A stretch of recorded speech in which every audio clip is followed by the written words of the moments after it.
గుంటూరు కారం అమెరికాలో మోత మోగించిందా?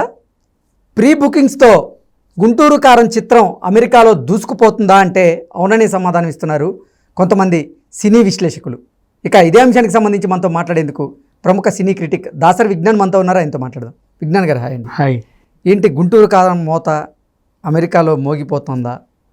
ప్రీ బుకింగ్స్లో గుంటూరు కారం సినిమా దూసుకుపోతుందా అంటే ఏం చెప్తారు? నిజమే. అంటే ఇప్పటివరకు మోస్ట్లీ ఓవర్సీస్ కలెక్షన్స్ చూసుకుంటే జైలర్, లియో ఇవి కొంచెం ఎక్కువ ప్రీ బుకింగ్స్, అంటే సినిమా రిలీజ్ అయినాక తర్వాత సంగతి ప్రీ బుకింగ్స్. మొన్న సలార్, అంతకుముందు యానిమల్ కూడా అంత రాలా, కానీ వీటిని దాటి గుంటూరు కారంకి బీభత్సమైన బుకింగ్స్ వచ్చాయని చెప్పేసి న్యూస్. యాక్చువల్ చెప్పాలంటే మహేష్ బాబు గారికి ఫ్యాన్స్ చాలామంది ఉన్నారు. పైగా త్రివిక్రమ్ గారి సినిమాకి ఆయనకి ఒక అభిమానులు ఉన్నారు. ఇక్కడ ఏంటంటే దర్శకుడికి ఎంతమంది అభిమానులు ఉన్నారో అట్లాగే హీరో కూడా అంతమంది అభిమానులు ఉన్నారు. ఇప్పుడు ఒక రాజమౌళి సినిమా వచ్చింది, రాజమౌళి కోసం వెళ్ళే వాళ్ళు ఉంటారు, ఆ హీరో కోసం వెళ్ళే వాళ్ళు ఉంటారు. ఆ స్థాయి డైరెక్టర్ కాబట్టి త్రివిక్రమ్ ఫ్యాన్స్, మహేష్ ఫ్యాన్స్, ఇంకా నార్మల్ ఆడియన్స్, పైగా ఇంకా సంక్రాంతి, ఇట్లా ఎక్కువ బుకింగ్స్ అయ్యాయని చెప్పేసి ఒక టాక్. రెండోది, మోస్ట్లీ పండగలకి ఇళ్ళకి వస్తారు కదా అందరూ కూడా, చాలామంది కూడా 12, 13 ఇట్లా ఫ్లైట్స్ చేసుకుంటారు కదా, 13th ఆల్మోస్ట్ 12, 13కి. సో ఈవినింగ్ ఫ్లైట్స్ చేసుకొని మార్నింగ్ ఈ సినిమాకి ఎక్కువ మంది పెట్టుకున్నారు. అంటే మనకి నైట్, అక్కడ మార్నింగ్, అట్లా ఆ లెక్కలో. సో వాళ్ళు ముందే ఇటు ప్రయాణానికి ఎప్పుడైతే పెట్టుకున్నారో, ప్రయాణం సాయంత్రాలు పెట్టుకొని, వాళ్ళకి సాయంత్రాలు పెట్టుకొని, పొద్దున ఉదయం ఎప్పుడైతే ఈ సినిమా పడుతుందో ఆల్మోస్ట్ అట్లా ఎక్కువ అయ్యాయి. పండగ వాతావరణంలో ప్రతిసారి ఓవర్సీస్లో ఎక్కువ కలెక్షన్స్ వస్తాయి. లాస్ట్ టైము సీతం వాకిట్లో కూడా అట్లాగే వచ్చింది. అండ్ వారసుడు కూడా అక్కడ బాగా ఓపెనింగ్స్ వచ్చాయి. మొన్న లాస్ట్ టైం వాల్తేరు వీరసింహారెడ్డి ఉన్నప్పటికీ కూడా వారసుడు కూడా బాగా ఓపెనింగ్స్ వచ్చాయి యుఎస్లో. అంటే వాళ్ళందరూ ఎట్లా వెళ్తున్నాం కదా, ఇక్కడికి వచ్చిన తర్వాత ఏం చేస్తారంటే 14, 15 రిలీజ్ అయ్యే సినిమాల్ని కుటుంబ సమేతంగా చూస్తారు. వచ్చే ప్రయాణానికి ముందర పెట్టుకుంటారు. సో ప్రీమియర్లు పడ్డా ఇలాంటివి పడ్డా, ఇప్పుడు మార్నింగ్ 4 నుంచే షోస్ వచ్చేసాయి ఇక్కడ. అక్కడ కూడా కొంచెం ఎర్లీగా, అంటే మనకి మనకంటే ఒక 6 గంటల ముందే అక్కడ పడిపోతాయి ఆల్మోస్ట్. మార్నింగ్ మనకి ట్విట్టర్ టాక్స్ వస్తాయి కదా, ట్విట్టర్ రివ్యూ, మార్నింగ్ పడిపోతాయి అక్కడ. మనకు మార్నింగ్, వాళ్ళకి అప్పుడు నైట్ అనుకో. ఇంకా సో ఎర్లీగా చూసేసే వాళ్ళు చాలామంది ఉంటారు. ఎందుకు ఎక్కువ బుకింగ్స్ అయ్యాయంటే ఒకటే రీజన్, మిగతా వాటితో పోలిసి ఎందుకు అయ్యాయి అంటే, పండగకి అందరూ ఊరు వెళ్ళాలి, ఆ తర్వాత ప్రయాణాల్లోనే ఉంటారు చాలామంది, సినిమా చూసి బండి ఎక్కుదాం అంతే. ఆ ఒక్క రీజన్ వల్లే ఎక్కువ కలెక్షన్స్ దీనికి వచ్చాయి మిగతా వాటితో పోలిస్తే. అంటే ఇప్పుడు నాసామి రంగకి, వెంకటేష్ సైంధవ్ సినిమాకి ఎక్కువ బుకింగ్స్ రాలా, దీనికి వచ్చాయి. వాటికి ఎందుకు రాలేదంటే ఆ విడుదల తేదీలు ఆల్రెడీ 14, 15 ఉన్నాయి కాబట్టి ఇంటికి వచ్చి నిదానంగానే చూడొచ్చు దాన్ని. వాటికి ఇక్కడ బుకింగ్స్ ఎక్కువ వస్తాయి. వాళ్ళు ముందే చెప్తారు, మేము 14 దిగుతున్నాం, టికెట్లు తీసి పెట్టండి, అవి ఉంటాయి. ఇక్కడ ఆల్రెడీ, అంటే ఇప్పటి వరకు జరిగిన ప్రీ బుకింగ్స్ అన్ని ఒక ఎత్తు అయితే, ఈ గుంటూరు కారానికి జరిగినటువంటి ప్రీ బుకింగ్ మరో ఎత్తు అంటూ కూడా కొన్ని వార్తలు వస్తున్నాయి. ఏంటి అంత రికార్డ్ సృష్టించిందా ప్రీ బుకింగ్? అవును, స్టార్టింగ్ కొంచెం చప్పగా ఉన్నా, కుర్చీ మడత పెట్టి నుంచి కొంచెం హైప్ వచ్చింది. ఓకే, బాగా హైప్ వచ్చింది. ఆ కుర్చీ మడత పెట్టి తర్వాత మళ్ళీ ఆ హైప్ని నిన్న ప్రీ రిలీజ్ ఈవెంట్ గుంటూరులో ఎప్పుడైతే చేశారో అది ఇంకా హైప్ ఇచ్చింది. నెక్స్ట్ అందులో మహేష్ బాబు గారు ఒక డైలాగ్ కొట్టారు, నాకు ఇప్పుడు అమ్మ లేరు, నాన్న లేదు, ఇప్పుడు ప్రెసెంట్, ఇక నుంచి నాకు మీరే అమ్మ, మీరే నాన్న అని ఒక మాట వదిలేశాడు. ఇక జనాలందరిని ఎత్తిన పెట్టేసుకున్నారు. అంటే ఎమోషనల్గా బాగా రీచ్ అయింది.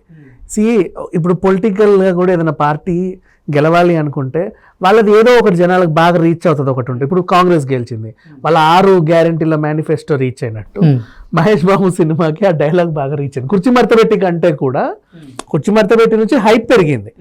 మహేష్ బాబు ఎప్పుడైతే ఇక్కడ నుంచి నాకు మీరే అమ్మ, మీరే నాన్న, ఎందుకంత ఎమోషనల్ అయ్యారు మహేష్ బాబు? ఇక అంటే ఒకే ఇయర్ లో ఇద్దరిని పోగొట్టుకున్నారు వాళ్ళ ప్రతి సినిమా, అంటే ఆయన అదే చెప్పాడు, నా ప్రతి సినిమా మా నాన్నగారు చూసి నాకు చెప్పేవాడు, కలెక్షన్స్ ఇంత వచ్చాయి, ఇదే, ఆయన అవే చూస్తారనమాట. చెప్తుంటే సంతోషం వేసేది. ఇప్పుడు నాకు ఈ సినిమాకి డీటెయిల్స్ చెప్పడానికి ఎవరు లేరు, మీరే చెప్పాలి నాకు కలెక్షన్స్ అనగానే వీళ్ళంతా ముందే బుకింగ్ చేసేసుకుంటారు ఆల్మోస్ట్. పాయింట్ బాగా కనెక్ట్ అయిందండి, బాగా కనెక్ట్ అయింది, చాలా బాగా కనెక్ట్ అయ్యింది. ఎమోషన్ నాకు చూస్తే నాకు ఎమోషనల్ అయ్యాను నేను కూడా నిజంగా. అంత ఇదిగా చెప్పాడు. అప్పటివరకు అందరికీ థ్యాంక్స్ చెప్పుకుంటూ ప్రేక్షకులకు వచ్చిన తర్వాత, నాకు గత సినిమాలకి మా నాన్నగారు ఉండేవారు, ఈ సినిమా నేను ఒంటరిగా ఫీల్ అవుతున్నాను, కానీ నాకు ఇక్కడ నుంచి మీరే అన్ని మీ మీదే పెడుతున్నాను, మీరు ఎలా ఆదరిస్తారో మీరే ఆదరించండి అనేసరికి నువ్వు కనబడితే చాలు, నువ్వు ఏం చేసినా మేము చూస్తాం అన్నట్టుగా ఫ్యాన్స్ ఎమోషన్ అవ్వడం, ఆ ఎమోషన్కి తగ్గట్టు స్టార్ డైరెక్టర్, స్టార్ హీరో, పెద్ద సినిమా ఇంట్లో. అండ్ నెక్స్ట్ ఇంకోటి చెప్పాలంటే చిన్న క్రెడిట్ దిల్ రాజుకు కూడా ఇవ్వాలి. ఆయనకి ఇవ్వాల్సిన క్రెడిట్ ఏంటంటే మన ఎక్కువ సంఖ్యలో రిలీజ్ చేసుకోవడం. ఒక ఇంత జస్ట్ పిసరంత క్రెడిట్ దిల్ రాజుకు కూడా ఇవ్వాలి. బికాస్ అంటే ఎంత వీళ్ళు బుకింగ్లు చేసుకున్నా అంతకంత ఎక్కువ థియేటర్లు దిల్ రాజు కూడా రిలీజ్ చేయగలిగాడు దాన్ని. సో వీళ్ళకి కూడా ఫ్రీక్వెంట్లీ చక్కగా ఈజీ అయిపోయింది, మంచి మంచి థియేటర్స్ని బుక్ చేసుకున్నాడు. ఓకే, ఏంటి యూఎస్లో ప్రీమియర్ షో ఉంటే ఎన్ని స్క్రీన్స్లో పడే అవకాశం ఉంది? వీళ్ళకి ఆల్మోస్ట్ అక్కడ ఇప్పుడు ఒక 3 million వసూలు చేసింది అంటే ఇంచుమించు పడ్డాయి 700-800 స్క్రీన్లు ఈజీగా పడి ఉంటాయి. స్క్రీన్స్ థియేటర్స్ స్క్రీన్స్, ఆటలు ప్రీమియర్స్ పడి ఉంటాయి. సో వస్తాయి 3-4 మిలియన్లు వచ్చాయంట, 3.5 చేంజ్ మిలియన్ బుకింగ్ అప్పుడే. సో ఆ లెక్కలో చూసుకుంటే అంతే కరెక్టే. ఓకే, అంటే ఇప్పటివరకు అదే రికార్డా? ఇప్పటి వరకు ఇది రికార్డ్ అయింది.